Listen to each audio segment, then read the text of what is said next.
Welcome to Beyond the Hustle, the podcast where real stories live. We go beyond the highlight reels and bring you bold, raw, and revealing conversations with entrepreneurs who have hit rock bottom and come back up again. Because you see, behind every successful business lies a story of risk, resilience, and sometimes real failure. This is where we unpack the missteps, the missed chances, the mess-ups that became powerful lessons and stories of success.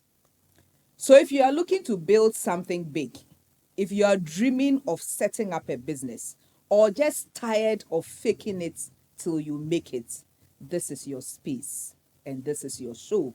Here we have real founders, real failures, and real fuel for your journey. Come on, let's go beyond the hustle.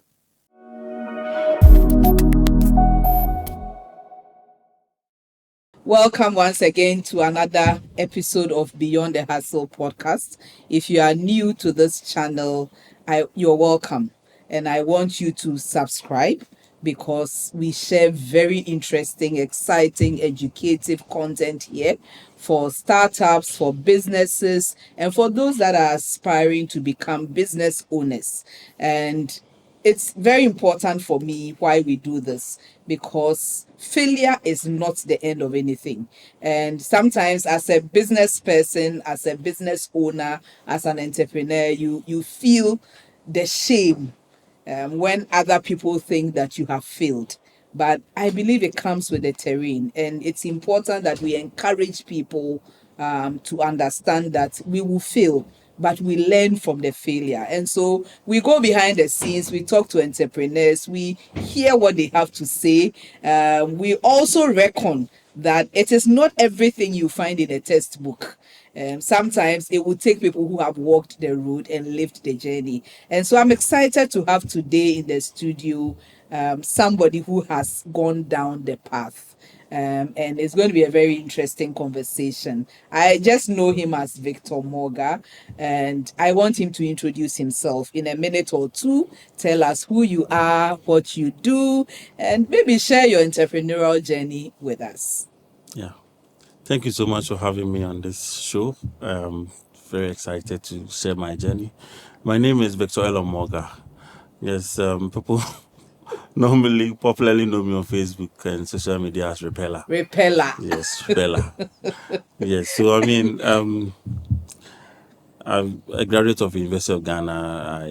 I've done a lot of, how do you call it, courses, CompTIA Plus, CompTIA A++, and other certifications. I've done a lot. Yeah. And then I started Melvic Technologies, yes, which has eventually given birth to Repeller. Yes, which is the first premium repair center in Accra. Okay. Yes. So What are you repairing? yeah, we repair laptops, phones, and other tech gadgets. Yes, but we don't do TVs. Those ones are too big. I mean, yeah. Okay. But any complicated tech gadgets or laptops. Have you always run your own business, or you after school you worked before you So moved after on school, to so I did. entrepreneurship? When I was in school, I did internship with UMB. Okay. That was when I realized I wasn't cut out for for the corporate job. Why do you say so? Why do you think you were not cut out? Growing up, I wanted to be a banker. Okay. Seriously. All of us wanted to be bankers. Yes, well, the way they dress and all of that, Yeah. So I did my internship with them, and then I had the stress in the work. You have to balance things and all of that, and you go to work as early as 7, and then sometimes 10:30 p.m. you are still at the office, closing accounts and other things. So when I finished that internship, I knew that I wasn't cut for that. Okay. Yes. You mentioned stress. Yeah. Okay, so now that you are running your own business, would you say the stress is less on this side, or is a different kind of stress? But what makes it worth it? It's a different kind of stress, honestly, which is 10 times what what you are running away from. What I was running away from. But I mean, the satisfaction comes in maybe you running your own time. I mean, you do things according to your limits. You have nobody to report to. Yeah. Yes, so I mean that gives you some form of luxury, but it is super stressful than the corporate, the small corporate time I tasted with UMB. Yeah. Yeah, growing up, I started when I was in the university. I started when we vacate. I normally would go to the computer shop to learn one or two things. There was a guy in BBNE who was called Ziki. But what did you study in school? I studied computer science with psychology. Okay. Yes. So that was when I doing those internship back at after SHS. That was what that was when I had the interest in pursuing that. Ziki knew how to repair laptops, desktops, and all that thing. So when I go for internship with him, he taught me all of those kind of things. So even at the university, I used to post a lot of posters around. For laptop repair, call this number for laptop. So I realized that there was a time the dean of students was looking for me because I had my posters all over. He was looking for that guy. How is that guy? You will not post on the notice board. You'll be posting on the trees and all the. Sorry, we needed money. I mean, so some of the students will call.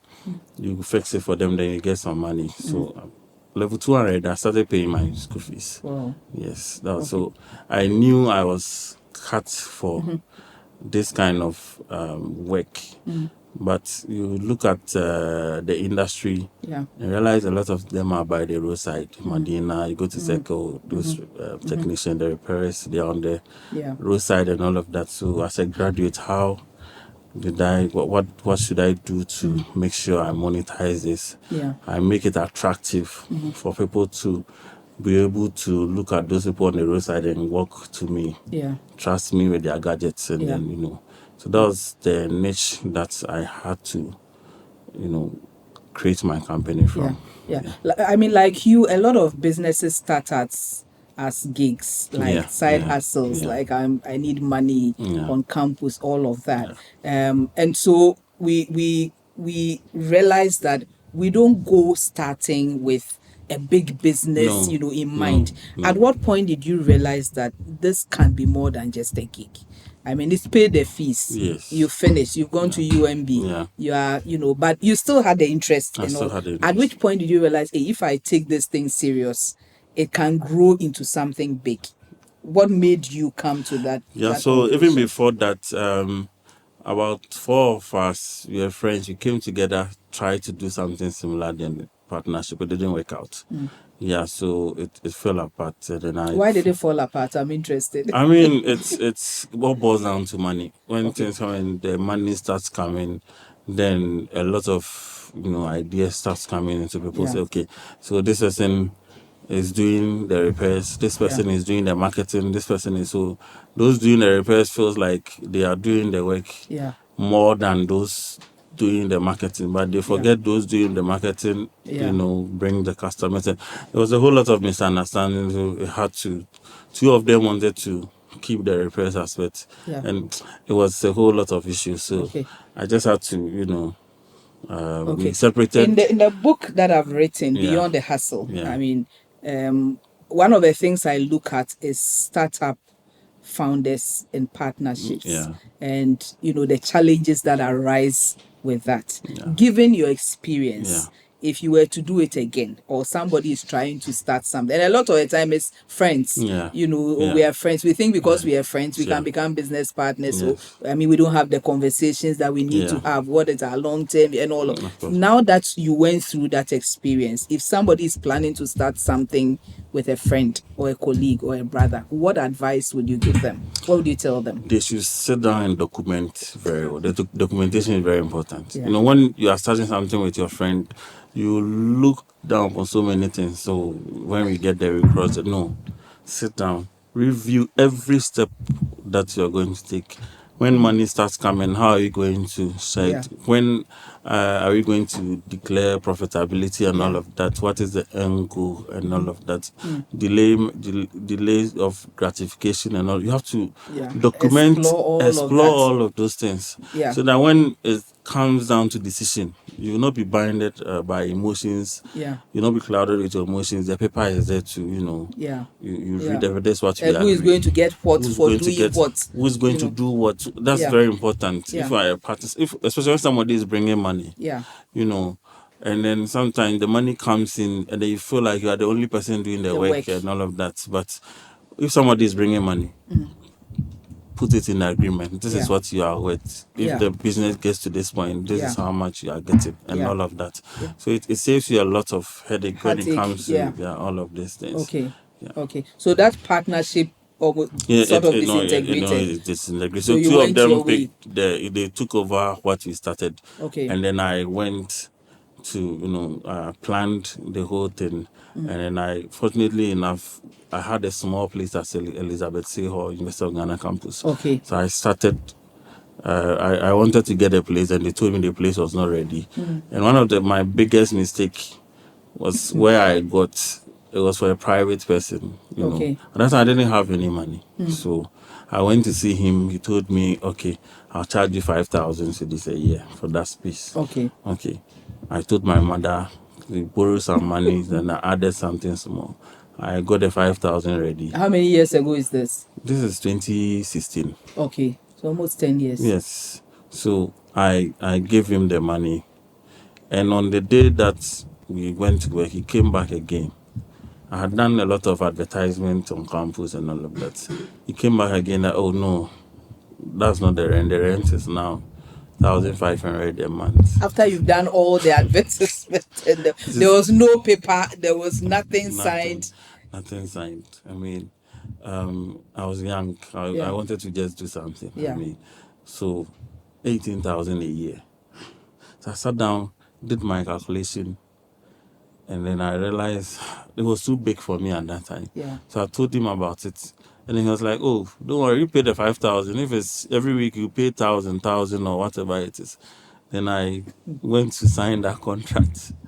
So that was one of my biggest mistakes. Yeah. I mean, I always advise people start small. But how did you recover from that? So this is what I just wanted the business to succeed at all costs. Yeah. So at that time, my rent was up. So I moved everything in my room. My wardrobe, I brought it to the office. You were not fridge- married then? No, I wasn't married then. That's 2016. The fridge, everything was in the office. So now the office And is then also there was a the friend house. a friend called Jack. I begged him that he came to. I went to fetch him. I took the small clothes that I have and everything. And then I sold my bed, and then I was virtually sleeping in the office. By 6 a.m. I'm at the office. I leave the office around 11. Every time I'm marketing, I go to the students' room. Oh, have you heard of it? Sometimes they will just sack you. What I your do? phone's fault. And then you're going to share flyers in the room and they sack you. Oh, what they were saying? I mean, so like they was that hard. So the small money I get, this person will come and take us rent. So the way he was recording the rent is even funny. So, for example, and by the time you finish paying, I'm sure the year will be up. Oh yeah, so sometimes getting to the end of the year, November, I'll be left with around 4,000 to pay. Then I'll go and beg Jack. Jack will go and take loan, give it to me, then I repay. So what kept you going? I just wanted to do something. I was solving problems. Fixing gadgets fascinates me a lot. Okay. Yes, and people bring in their laptops and all of that. Sometimes they relieve on their face and, especially the lecturers. Some of them, they will, their laptops will crash and they have a lot of, all their work on it. And then they'll come to me and I fix it for them. I recover their documents for them. And they'll be relieved and, I made a lot of networks from Okay. all those. But the question for me is, as a business, sometimes you get to a place you have to relook at the entire strategy. Yeah, so they're and breaking. maybe change Yeah, strategy. yeah. Did you occur to Yeah, you it that did. Because I realized after 3 years, I did you were that. working for him? I was working for him. I never saw any profit. So I was just breaking even for my first 3 years in business. Wow. Yes. And then what really broke the camel's back, because Yeah. I think at the third year, there was some rents that I had finished married. Yes. After my honeymoon, when I came back, now this man said he needs his rent. rent. You've got money to go and marry. And I told him no. Why? Why are you always on my back? Yeah. It became a very big altercation at the office, and he told me, okay, at the end of the year, You have to move. You have to move. Yeah. So it happened. Then I remember at that time they were converting some of the kitchens in the halls into offices. Okay. Yeah, so I went to see the JCR, and they wrote to the hall, and they gave you one. Then I got one. Wow. That year, that was when I saw profits. So, I mean, what is the one biggest lesson you learned from that whole experience? Like, I mean, start small. Okay. I was starting small, but I made a mistake with the rent. Yeah. Because 18,000 at that time, that was huge. Yeah. 9 years ago. Yeah. And I did that for 3 years. Yeah. But on what did you base your ability or non-ability to be able to pay that rent? Because or it was just the enthusiasm and the passion? No, I realized that I mean, so once I do marketing, people a lot of work. So I thought I could make enough. Yeah, when I do projection, I thought I could make enough. Okay. But sometimes it doesn't. Projection doesn't project. No, it doesn't project. And the work too comes with its own hazard. Yeah. Sometimes you'll be fixing somebody's laptop and then you get a bad debt. Yeah. I didn't no insurance. No insurance and all of that. I didn't consider all of that. Especially, I remember one story where this HP Spectre, that was the world's most sleekest machine. When it launched, a student got one. He had a problem with it. When I was fixing the hinges, the screen broke. And he went to call the parents. So we agreed I had to buy it. So I had to import a new one. That was at that time around 4,000 cedis. So I had to import a new screen for them and all of that. So I didn't think about all of these things when I was making projections. Yeah. Yes. But now I'm wiser. You must be. Yeah. So for you, wouldn't you think that young business owners must necessarily find some mentorship or coaching? I mean, because you are sharing this now, somebody may be starting. Yeah. How are they learning from the things you have been through? Yeah, I think mentorship is very important. If I had a mentor at that time, I wouldn't have made that mistake. Yeah. And I have about 3 or 4 mentors that you are guiding. They are guiding me and all of that. Okay. I mean, it's very important so that you wouldn't make the mistakes that I've made in my journey. Yeah. It? So what were the warning signs? Did you see? Did they at a point even click that if I don't do something about this, it's going to go in a cycle for a long time? Did anything click that I should do something different? Within the first 3 years, you could it can't continue like that. You're running business and all the time. It's going to somebody. Yes, it's going to somebody. Yes, it's going to. 2018, I really changed after we moved to another office. Yeah. I mean, it wasn't as stressful as the beginning. Because you had learned the lessons. I had learned the lessons. Yeah. And I think COVID also helped in transforming my business. Okay, so I used to sell only brand new laptops. Okay. Before then, I didn't even think about getting running an electronics shop where we sell laptops, we sell phones, and all of that. So after COVID, that's when I realized that money was not in the system. Yeah. So I had a lot of brand new laptops, and I was posting. People were not buying. So I said, so somebody got me a gig with. He had some home use laptop, about 10 of them. So can you help me sell it? The price was good. I said, let me try. Once I posted it, and once somebody shared it on social media, within 30 minutes, I sold all of it. Okay. So I realized, no, let me pay attention to this used machines and see. Okay. Because I repair.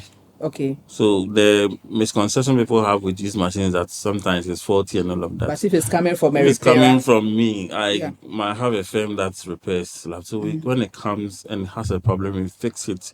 Make sure it's in optimal conditions before we sell. Then we give you 3 months warranty. You won't get some anywhere. Yeah. So I added that value to it. Yeah. And then we started with it, and Awesome. it's Awesome. picked up like fire. So now that has been one of my major. Yeah. Yes, it's bringing up more than 70% of my your income. Yes. Wow. Yes. When I run Fala deals on social media, Yeah. within 2 weeks, all of them. Yeah, and I was going to come to social media. Yeah. Before we started taping, Yeah. we were talking about how social media has impacted your Yeah. business. And I think a lot of the younger people know, but Yeah. how do you make the most of that tool? Because a lot of people are also there fooling around, like beefing from morning till night. Yes. How do you, as a young business person, leverage the tools to grow your business? Social media it's a whole community. That's how I see it. Yeah. It's another world. The accounts that you see, there are people behind the profiles that you see, even if it's a fake profile. Wow. There's somebody behind it. That's how I see it. There are some people, they have pseudo accounts that they use it to insult people and other things. But still, I see them as real people behind it. There's not any robot. Okay. So. But you won't know who it is. Yeah, you won't know who it is. They use that intentionally? People use that intentionally. I mean, they don't want you to know them. They don't want to put anything behind there. They want you to know who is behind the accounts. But so far as somebody is operating it means it's a real person. Yeah, so if you have a business, if you have a website, not if the person don't know the link, they wouldn't, visit it. So once you are in a community like Facebook, there are tons of millions, billions of people there. Why don't you take advantage and then advertise yourself? Oh, my name is this is what I do. This is my business page, and be posting about your services. Or that's what I do.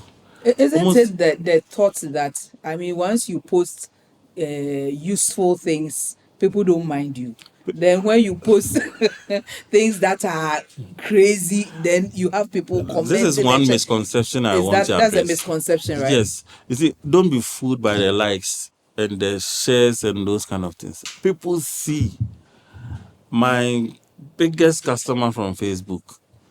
Okay, so every year we supply them more than 70 brand new computers. Wow. Yes, that's my biggest client. It has been that for the past 3 years. Okay. Sometimes last year we did about 150 brand new computers. And the person saw you on this Facebook. Person hasn't liked my post before. Wow. He has never commented on my post before. But he tells me every day, he follows me. The first day we met, he told me all that I've been posting on Facebook. Wow. So there are people who are watching, who are watching, but anything. they will not like any, they will not comment. But you will feel like nobody sees. People see. Yeah. Yeah. It's just that they don't need the need for the service hasn't come. At that time hasn't come. So one thing about posting all the time is when you are consistent with posting, the algorithm notifies it. Okay. So it gets to a time, the smaller thing you post, it goes to a wider audience and all of that. Okay. And then it's like sharing a flyer to somebody. Once you share it to the person, he might not have a need for it now. Yeah.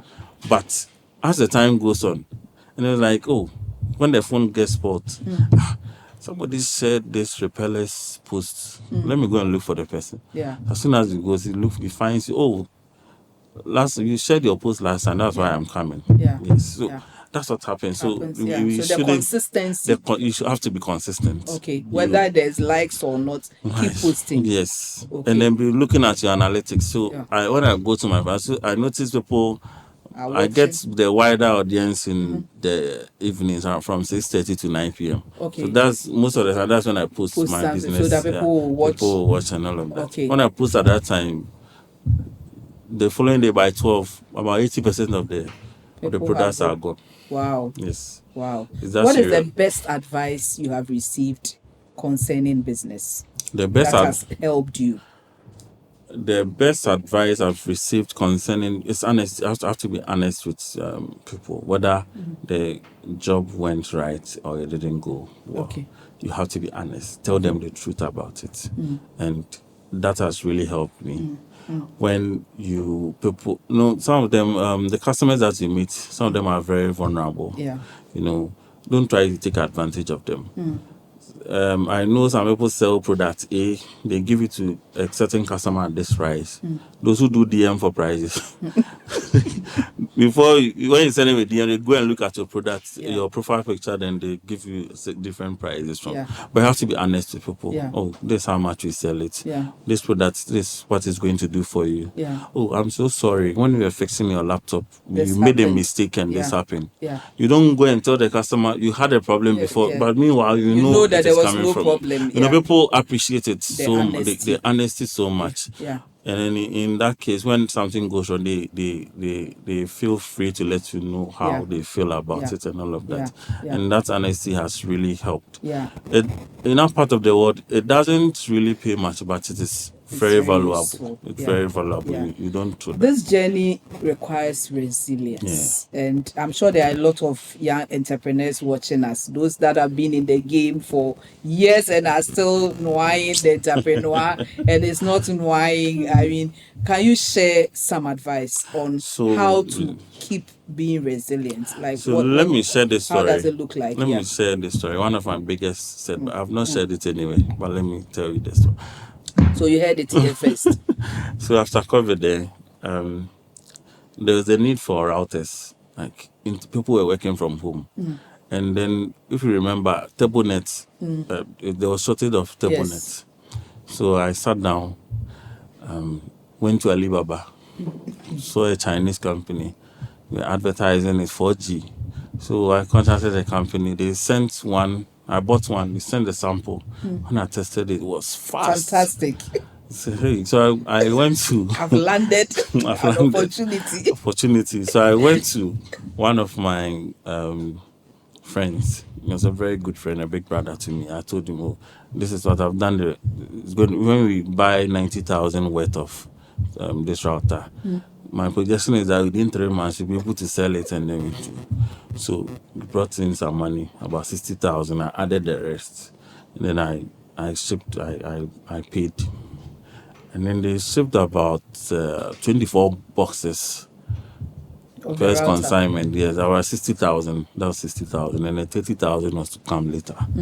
So the 24 boxes, I got 2 boxes. When I went to FedEx, they told me 2 boxes are ready. And I tested the 2 boxes, it was okay. But the other 22 boxes, I got them the following day. When it came, it was different bandwidth. It couldn't take all the networks here. And then it was as slow as a tortoise. That did you cry. So what do you do? I mean, So and then, they intentionally delayed the shipment to the point that, Alibaba will give you some assurance that you have to tell them whether the package is. So when the first 2 came, I went to write that it was okay. Good. And Alibaba, I wrote to Alibaba, they told me they've already paid the company. And I still have them there, stacked. My integrity, I can't sell it to people. And there's nothing you can do to amend it, like there's nothing to make it better. No, the bandwidth that the routers work with, all the networks here don't use that bandwidth. So when you take it to UAE, so I gave one to somebody in UAE, he said, it works fine. But the Ghana networks didn't pick up. But you can't send it to sell in UAE. Sorry, it's not funny. Yeah, I know, but I mean, the resilience. You have to keep going. It really broke me, honestly. Yeah. And then there's somebody, a trusted friend, that I went to pick the money. Invest money in. So I told him about it. I had to start repayments and all of that. This is something that at that time I didn't have that money. Yeah. On me. But if it had gone well, how much profit would you have made? I'd have made that was like 90,000. I'd have made 100% profit on it. Wow. Yes. Even at the lower side. Because Ghanaians were selling it around 500, but wanted to sell it around 450. Yeah. so that we could sell it faster. Yeah. But when The it came, pains of the being pains an of being an entrepreneur entrepreneur and taking a risk. So that shut my house so it's at You the office. When I recover. see it, You when I look go to at the it. office and I look at it, I say you. But I mean, Yeah, but I mean, the risk is always worth it. The risk is Yeah. always Yeah. worth it. Yeah. I mean, I tell people that it doesn't always remain the same. The same, yeah. Once you take care of your customers, Yeah. let me tell you about the repairs. So if in a year you get 10 customers coming for repairs, Yeah. and you really took care of them, Yeah. the following year you get 10 plus something more. Yeah, because they'll tell their friends. They'll tell their friends. Yeah. So it's I really understood that after 5 years. Yeah. Those who are in level 100, they had graduated. They are in the Working world. They'll still come back. They still come back. Yeah. And now I don't have to do any more advertising. They come. Yeah. Sometimes I even forget about them. So, Yeah. you refix my laptop for me when I was on campus, and I've come. I also referred this friend of mine and all of that. And that is how it is. Fantastic. And we shouldn't be afraid to take criticism. That's one thing that feedback from people. People hate it. Yeah. Sometimes it can be as hard as actually take it in your chin, in good faith, apologize if you have to. Yeah. And then work towards, getting better. Yeah. Before we go on the lighter side, now are you a brand manager? I see you managing. What's his name? Ohineba Jude. Why a brand manager? You tell us and let us come to be managed. Why? How is that? How did that cooperation happen? So I think when is we see a drum video started training. I think I was in South Tome with my friends. Yeah, you did. And I did one, and then they sent it to him. And it was like, hey, you guys look alike. So when he came to Accra, he came to visit me. He's very humble. Yeah. I mean, so I asked him one or two things, and he was like, nah, Charlie, we will not do it. We will not go. Yeah. This kind of influence you have on social TikTok, media, everywhere, all over the world. People wanted to take advantage of him. Yeah. Yeah. So I had to sit down with him, and then he hasn't been to school that much. So I had to explain a lot of things to him. And I spoke to his... you are doing amazing. Yes, talked to his elder brother and all of that. And now he has a lot of endorsements who are paying him at the right price. And yes, I'm guiding him on that. So, I mean, who knows? I mean, he's my... I tell him all the time. Client. He's my first client. So I want to see how I excel we may all with be him coming to be managed, and thank you so much for coming. We've learned so much. Thank you and we wish you the best. I think we need a lot more of your kind. Yeah. It doesn't take one day. It takes a while, but gradually, like you're saying, once you are honest and you do well for people and all that, the business will keep growing. The risk there, let's keep taking the risk there, it comes to the time. Thank you so much. And we'll be bringing our staff to repair. We'll tell the world about you. And then I'm sure hopefully through this, we encourage more people to also come and support the brand. But you're not outside of Accra. So no, so I mean, are there any plans? No, I don't want to. So overextend yourself. There are lots of people who bring gadgets outside Accra. So once you are outside Accra, you want to just give us a call. Okay. We will arrange and get it. Yeah. I mean, managing people is a huge one. We'll have another conversation around that. All right. I think you've enjoyed this. Like we always encourage you to do. You don't want to miss any episode. Subscribe. Put on the notification button so that anytime we post, you are the first to hear it on all the social media handles. BT Hustle GH, and you find us. We'll be there for you, there with you, help you to grow, inspire you. If you also want to reach me, put in the comment section. I'm always available. You can send me any questions you have, and I'll be happy to share my thoughts and my journey with you. If you also want to be interviewed, connect with me, and then we'll put you on the show. But please, if you have to repair anything, it has to be repairer. And when you go and you tell him you heard it here, I'm sure he will sort you out. He will treat you well. Sure. Till next episode, continue to keep pushing, because one day it will break up, and then you will see the results of all that hard labor that you put into your work. Don't be afraid to fail. It's part of the journey. It's a learning curve, and you will get behind, and the hustle will become a business. See you on the next episode.